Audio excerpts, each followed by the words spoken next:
انتقد الإطار الوطني نبيل باها مدرب المنتخب المغربي القل من 17 عام القرارات التحكيمية في المباراة الأخيرة قدام البرازيل في ربع نهائي كأس العالم، واعتبرها هي السبب الرئيسي في الإقصاء من بعد الهزيمة ب2-1 مساء اليوم الجمعة في العاصمة القطرية الدوحة.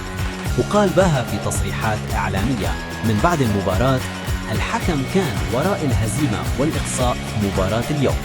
أنا ما كنقلبش على الأعذار وما كنحبش ننتقد التحكيم، ولكن اللي وقع كان قاسي وما مقبولش.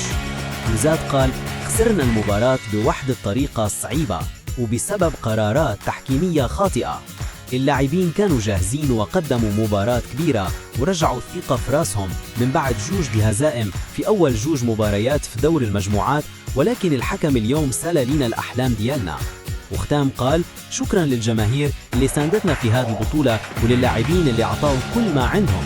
رانا فخورين بهذه المشاركة وغنبقوا خادمين باش نرفعوا العلم المغربي عالي بحارة وإن كانت الهزيمة قاسية.